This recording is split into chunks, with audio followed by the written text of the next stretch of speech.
उम्मीद करता हूँ दोस्तों आप सब खैरियत के साथ होंगे। तो आज हम बात करेंगे टर्की के कंप्लीट वीज़ा प्रोसेस के बारे में। कैसे उसका स्टेप बाय स्टेप मैं आपको बताऊंगा, क्या क्या डॉक्यूमेंट्स चाहिए, क्या फीसिस हैं, कैसे जाके आप अप्लाई करेंगे, कैसे आप वीज़ा हासिल करेंगे। तो कंप्लीट प्रोसेस को मैंने 2 हिस्सों में डिवाइड किया हुआ है। तो सबसे पहले हम बात करेंगे डॉक्यूमेंटेशन के, डॉक्यूमेंट्स कौन कौन से रिक्वायर हैं। तो सबसे पहले आपको चाहिए होगा वीज़ा एप्लीकेशन फॉर्म, जो कोई आपको एनाटोलिया के ऑफिस में जहाँ पे आप अपनी फाइल जमा करवाते हैं वो खुद ही आपका फिलअप करते हैं। आपको फाइल जमा करवानी होती है, वो वीज़ा एप्लीकेशन फॉर्म एनाटोलिया के जो ऑफिशियल्स होते हैं, ऑफिसर्स होते हैं, वो खुद ही फिल आउट करते हैं। और जो सबसे पहला जो मोस्ट इंपॉर्टेंट डॉक्यूमेंट है वो आपका है पासपोर्ट, जो 6 मंथ वैलिड हो, उसके 2 पेजेस फ्री अवेलेबल हों वीज़ा लगवाने के लिए। और उसके बाद जो डॉक्यूमेंट आता है वो आपकी एक फ़ोटो चाहिए होती है जो रिसेंटली हो 6 मंथ के अंदर अंदर, तो उसका वाइट बैकग्राउंड होना चाहिए। और उसके बाद आपकी आती है फ़्लाइट बुकिंग, कि आपने फ़्लाइट बुकिंग, चाहे आप कंफर्म बुकिंग ना करें अपनी टिकट की, क्योंकि आप अभी वीज़े के लिए अप्लाई कर रहे हैं, तो आप डमी फ़्लाइट बुकिंग भी इस्तेमाल कर सकते हैं। आप कोई किसी भी बुकिंग कर लें, किसी भी एयरलाइन की आप बुकिंग कर लें, जितने दिन का आप वीज़ा अप्लाई कर रहे हैं उन दिनों के अंदर अंदर जब आपने फ्लाई करना होगा, चाहे बाद में आप उस एयरलाइन पे ट्रैवल ना करें। और उसके बाद आपको चाहिए होती है होटल बुकिंग। अगर तो आप किसी अपने दोस्त के पास विजिट कर रहे हैं तो आप उसका एड्रेस दे सकते हैं, अगर नहीं कर रहे हैं तो फिर आपको होटल बुकिंग लाजमी चाहिए। और उसके बाद जो मोस्ट इंपॉर्टेंट डॉक्यूमेंट है वो है इंश्योरेंस, जो कि 30,000 यूरो को कवर कर रही हो या $50,000 को कवर कर रही हो, ऐसी आपको इंश्योरेंस की बुकिंग चाहिए होती है। आपके पास ऐसी इंश्योरेंस होनी चाहिए। उसके बाद आता है कवर लेटर या ट्रैवल प्लान। आपको कह सकते हैं कि मैं टर्की में जाऊंगा 10 दिन के लिए, मैं 3 दिन अंकारा जो है उनकी कैपिटल वहाँ पे स्टे करूंगा, उसके बाद 3 दिन इस्तांबुल में स्टे करूंगा, या एक दिन मैं किसी और मतलब उनकी सिटी में जाऊंगा। तो इस तरह आप अपना बताएंगे कि मैं अगर इस्तांबुल में जाता हूं तो मैं ब्लू मॉस्क देखूंगा, या उसके बाद हैगिया सोफिया मतलब देखूंगा मॉस्क। तो इसी तरह आपने ट्रैवल प्लान में बताना होता है कि आपने कहाँ कहाँ ट्रैवल करेंगे, अपनी लोकेशंस बतानी होती है कि मैं वहाँ पे बोर्डिंग करूंगा, मतलब जो उसके बाद जो होता है आपका सफ़र, आप कौन सी ट्रैवल यूज़ करेंगे, क्या आप ट्रेन के थ्रू एक सिटी से दूसरी सिटी जाएंगे, ये जो भी आपका मतलब प्रोसीजर होगा, कितने दिन का आपका स्टे होगा, आपने प्रॉपर अपना ट्रैवल प्लान बताना है। और ये नहीं कि मतलब उसमें कोई आपको, आप पहले सर्च भी कर सकते हैं गूगल से जाके, आप देख सकते हैं कि कौन सी सिटी में मुझे पहले जाना चाहिए, किस में बाद जाना चाहिए, ताकि आपका खर्चा कम से कम लगे, आपका एक्सपेंस ज़्यादा ना हो जाए। तो इसको आप देखते हुए अपना जो है ट्रैवल प्लान बना लेंगे। अगर कोई आप इवेंट पे भी जा रहे हैं कि मतलब कोई फंक्शन हो रहा है किसी का, मतलब ऐसा कोई इवेंट है जो एक स्पेसिफिक डेट में हो रहा है, तो आप वहाँ पे पहले जाना चाह रहे हैं, तो आप अपना एक स्पेसिफिक ट्रैवल प्लान या कवर लेटर भी बना लेंगे, ये भी एक डॉक्यूमेंट है। उसके बाद आपका आता है बैंक स्टेटमेंट।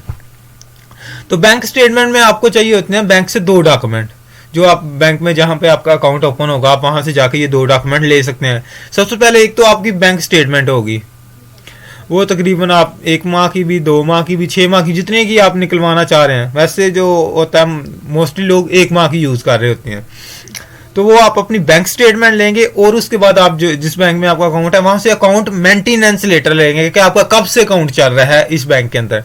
तो ये अगर आपका 1 माह से भी चल रहा है तो कोई नहीं, वो आपको ये दोनों डॉक्यूमेंट बैंक प्रोवाइड कर देता है।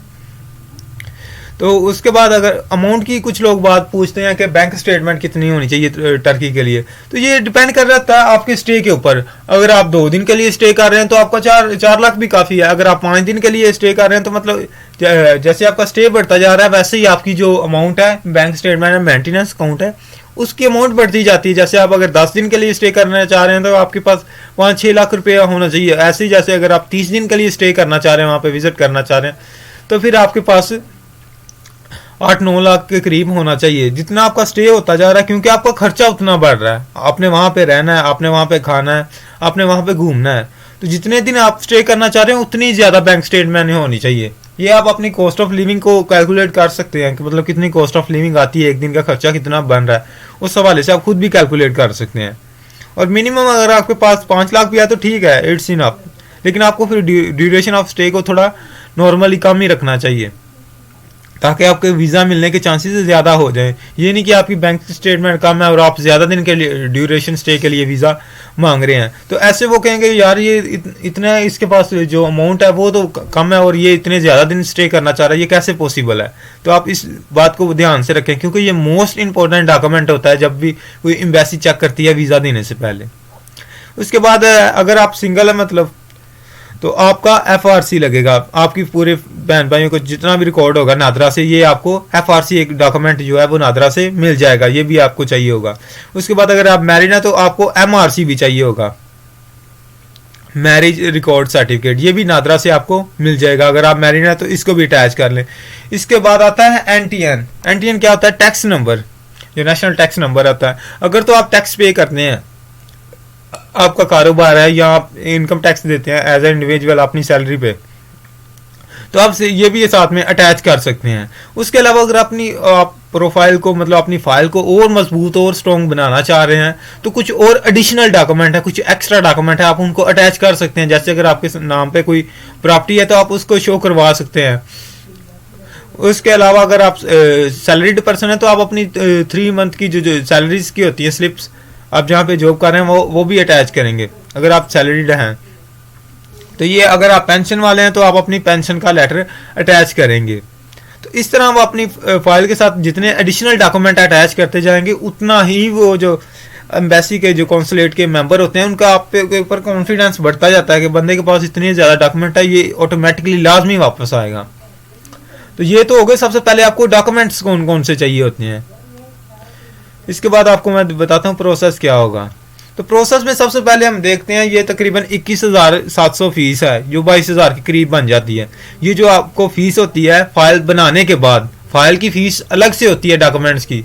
जब आप फाइल्स रेडी कर लेते हैं उसके बाद आपको जाना होता है जो तुर्की की खुद की मतलब कंसल्टेंसी जो उनकी कोरियर कंपनी जो एम्बेसी में डॉक्यूमेंट डिलीवर करती है, वो है एनाटोलिया। तो आपको क्या करनी है, सारी फाइल बनाने के बाद आपको एनाटोलिया में जमा करवाना होता है। वो आपका एप्लीकेशन फॉर्म फिल आउट करते हैं और उसके बाद आपकी फाइल को टर्की एम्बेसी में पहुंचा देते हैं।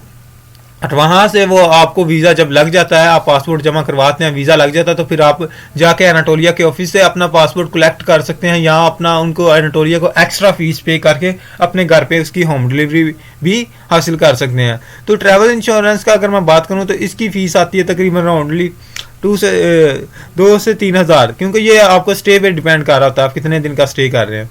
उसके बाद फ्लाइट बुकिंग की ये भी तकरीबन 15 से 2 हज़ार में कोई भी ट्रैवल एजेंट आपको बुक कर देता है। उसके बाद होटल बुकिंग पे भी ये भी 15 से 2 हज़ार का खर्चा आ जाता है।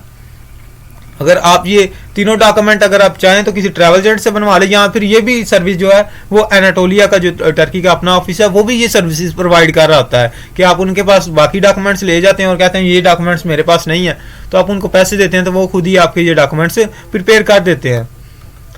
उसके बाद में ये है एनाटोलिया का ऑफिस, ऐसा उनके दरवाजे के बाहर मतलब लोगो लगा होता है ऑफिस के बाहर। तो जैसे कि मैं अभी पंजाब में रहता हूँ, तो मुझे जो नियरेस्ट लोकेशन पड़ती है एनाटोलिया के ऑफिस की, जो रीजनल ऑफिस है वो लाहौर है।